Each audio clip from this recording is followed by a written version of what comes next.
Hey Autumn, welcome to your simulation. How are you doing today? I'm good. How are you? Doing fantastic, fantastic. Welcome to your simulation. Firstly, are you able to see me and hear me clearly? Yes. Fantastic. I can see you and hear you as well, and thank you so much for joining in. So Autumn, my name is Logan, and I will be your host for today's simulation. So we have about 25 minutes together to complete a scenario, and then we're going to reflect briefly on your experience. Now, were you able to review the details of your scenario today? Yes. Great. Do you have any questions about the scenario that I can help answer for you? No, I have no questions. Okay, great. Now, before we jump in, let's just take a brief moment to review the goal of the scenario before we jump in. Now, in the simulation, you are the teacher of a sixth grade mathematics class that is nearing the end of their current unit, focusing on comprehending and solving word problems. Now, your goal is to address any exhibited behavioral or academic needs by delivering feedback that is appropriate, supportive, and constructive, and to reinforce student confidence in order to help them re-engage. Now, with that in mind, can you confirm what math problems you'll be going with the students today, just to make sure we have the same formative assessment questions? All right. So the problems I am going over with my students are Sarah is building a rectangular garden. The garden is 12 feet long and 5 feet wide. She wants to put a fence around the entire garden. How many feet of fencing does she need? And the Great. second question is Joe is making a rectangular rug for her room. The rug is 8 feet long and 6 feet wide. 6 feet wide. What is the area of the rug? Fantastic. Those are the exact formative assessment questions. So thank you for repeating them. Now, going in, are there any strategies that you think might prove to be effective during your lesson today? One strategy I think will be useful is once these students are done solving the problem, go over it with them and walk them through it so they understand whether or not they missed a step or they can see, okay, this is right, this isn't.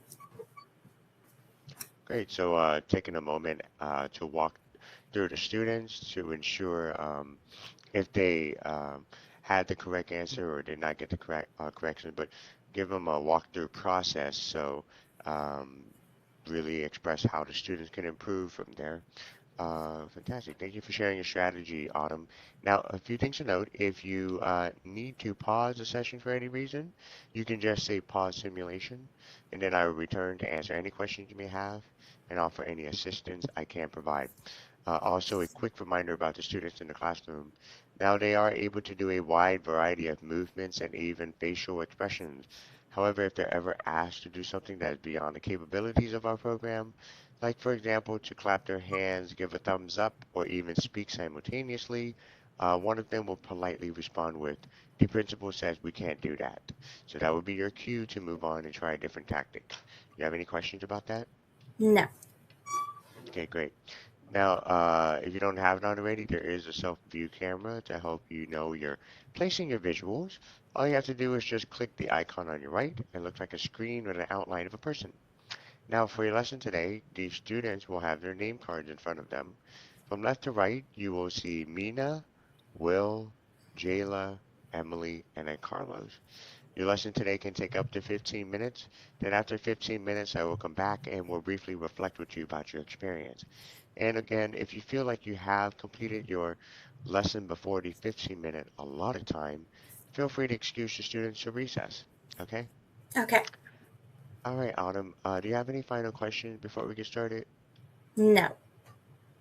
Great. And how would you prefer the students address you today? They can address me as Miss Emery. Miss Emery. Wonderful. All right, now without further ado, when you see your students on your screen, you can begin your lesson, and I will see you soon. All right.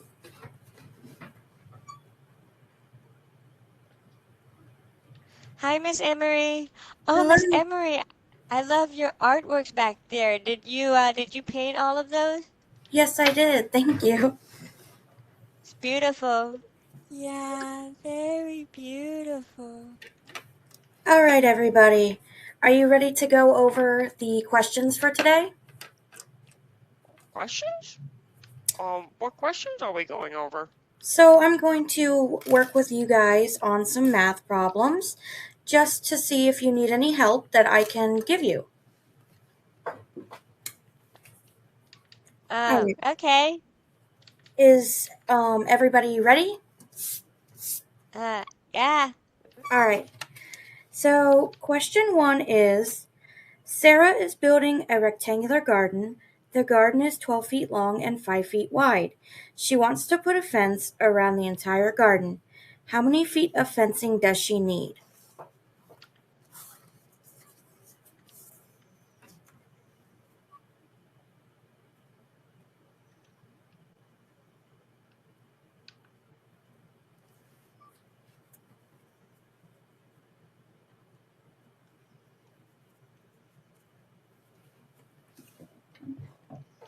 Hmm.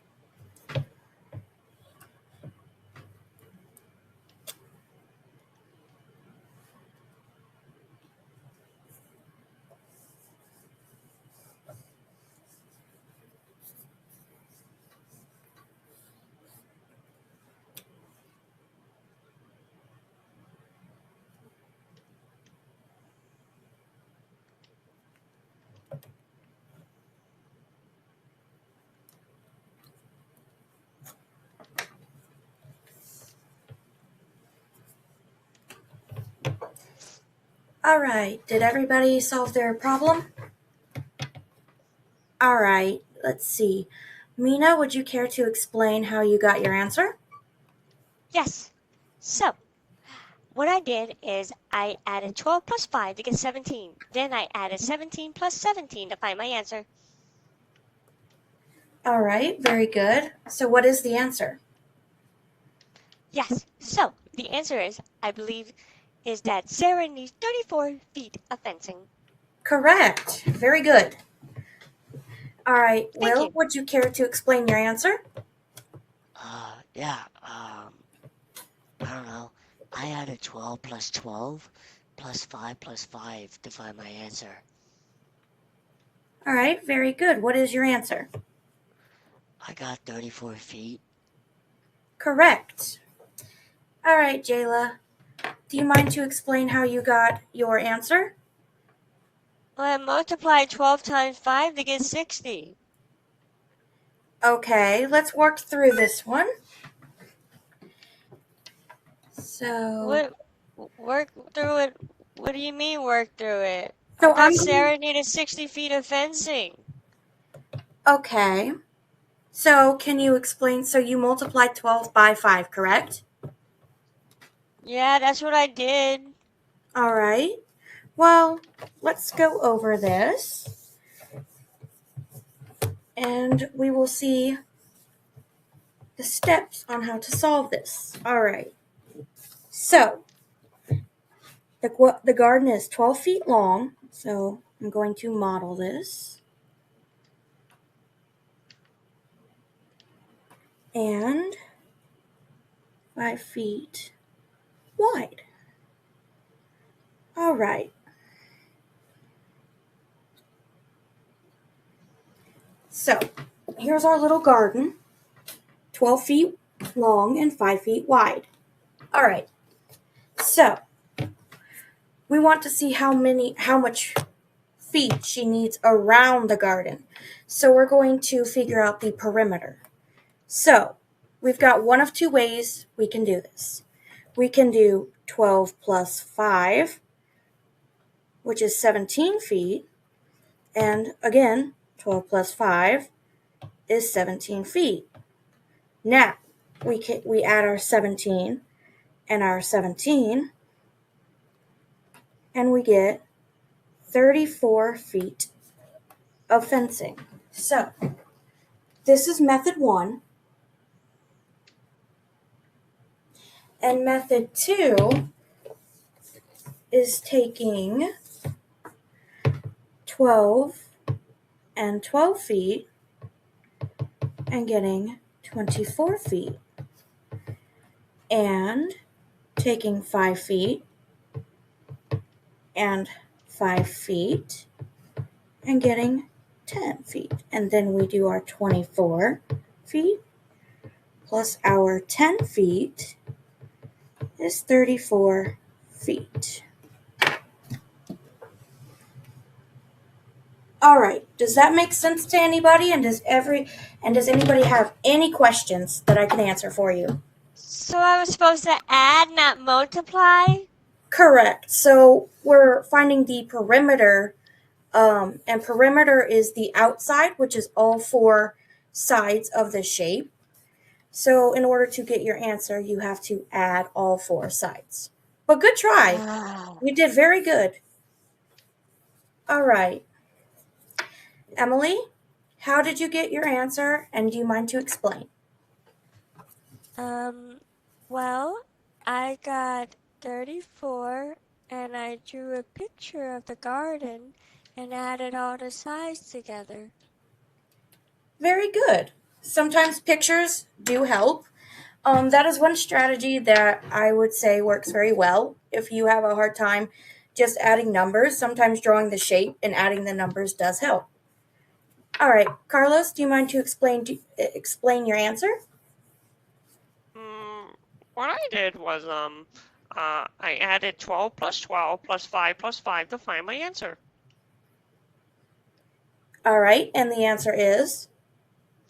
Sarah needs exactly 34 square feet of fencing. All right, so I see what you did. You did very good.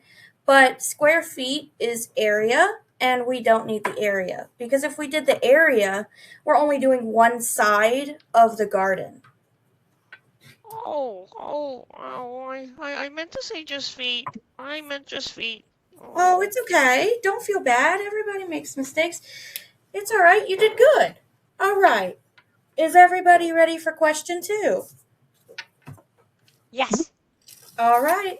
So, question 2 is, Jo is making a rectangular rug for her room. The rug is 8 feet long and 6 feet wide. What is the area of the rug?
All right. Is everybody finished solving the problem? All right. Mina, would you care to start off and explain your answer and how you solved it? Yes. So I used the same formula as last time. I added 8 plus 8 plus 6 plus 6 to find the answer. Okay, and the answer is? Yes. The area of the rug is 28 square feet. All right, I see how you got there, but the answer is incorrect. So let's go over It was how incorrect? Oh no. It's okay. It's okay. I'm going to walk you through it, and we're going to solve it together, so there's no need to feel bad. All right. So, we're solving for area. So, to find area, you're going to multiply length times width. So, what is the length of the rug?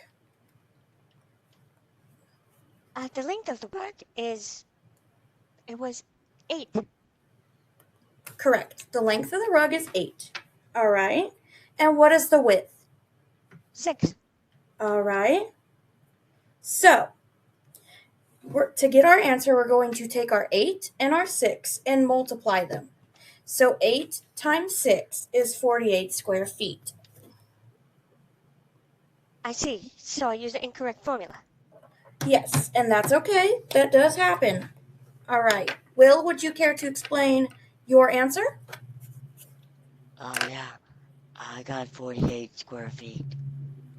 All right, good job. Jayla, would you care to explain your answer? Can I go last, please? Sure, of course. Emily, would you like to explain your answer?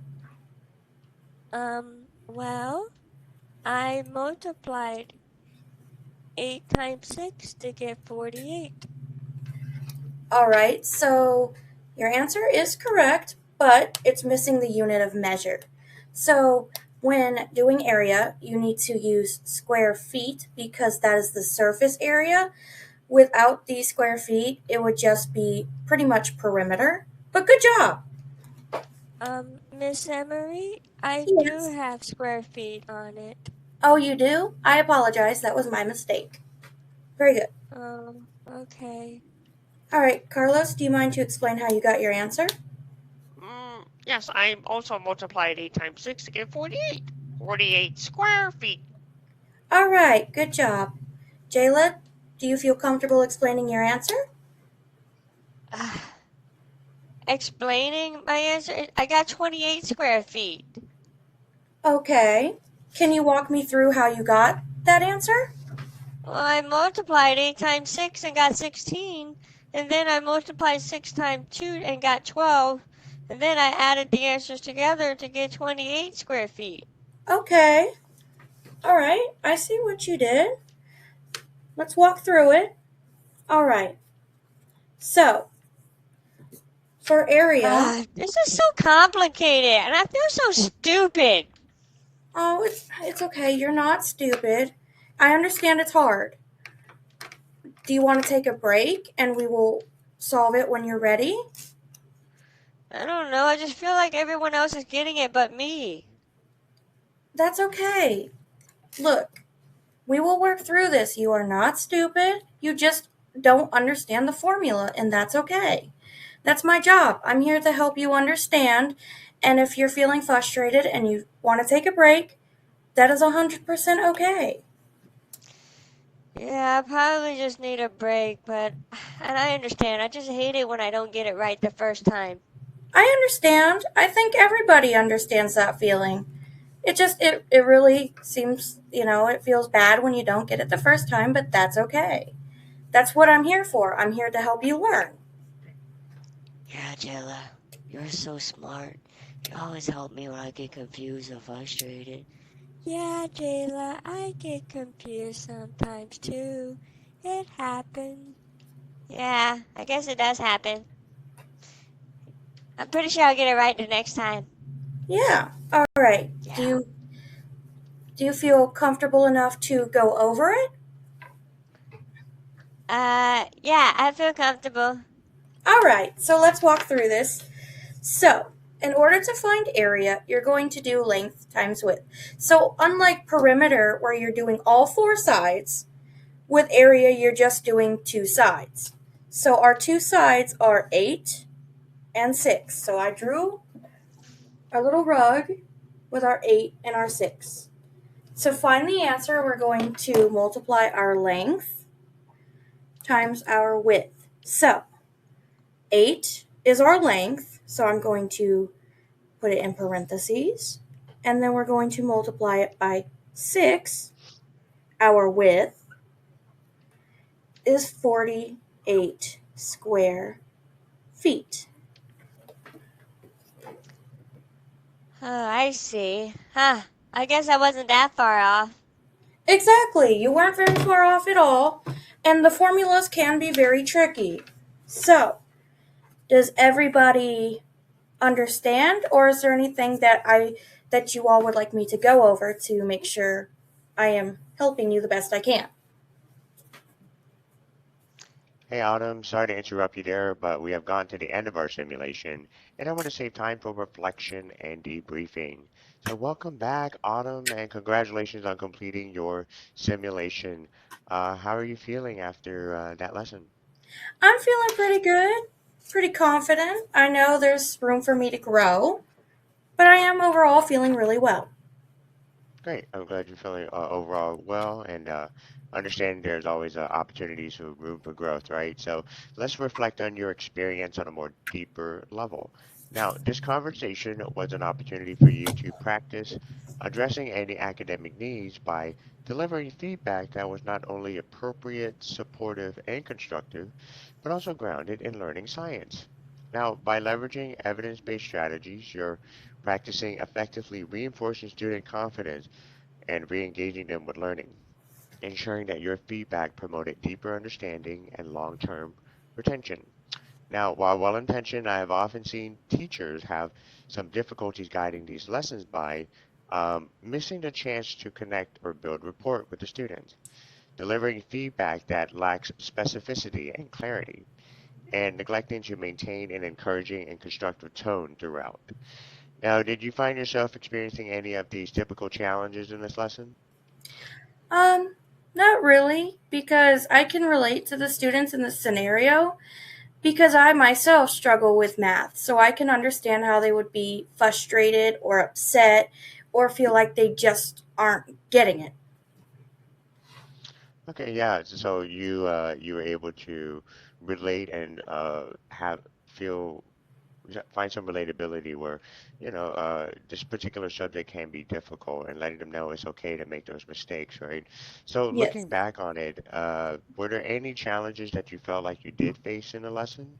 Some of the challenges I faced were when the students felt like they weren't smart enough, or they weren't good enough, or they were just plain, as they put it, stupid, which is not true. Everybody makes mistakes. There's room to grow. So that was one of my challenges, was trying to let them know that they are not stupid, they're not, bad at it. They just aren't understanding, and that's okay. Right, just to lessen the anxiety a bit, letting them know it's okay to make those mistakes and doing hard things are actually part of the learning process, right? And it's okay if they do not get it right in those moments. You have to continuously learn, right? And I can see that can be challenging in those moments where how do you get a student to be re-engaging and also building their confidence at the same time. So let's talk about effectiveness, Autumn.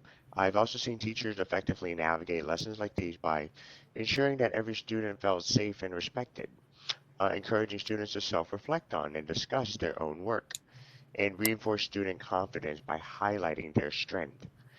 Did you find yourself using any of these effective techniques in a lesson? Um, yeah, I did. I would have the students explain their answers, and we would go over it as a group to make sure everybody understood. And I allowed them to ask questions, and I encouraged them, whether they got the answer right or wrong. I encouraged them to try again because they will get it, and math is a very hard subject.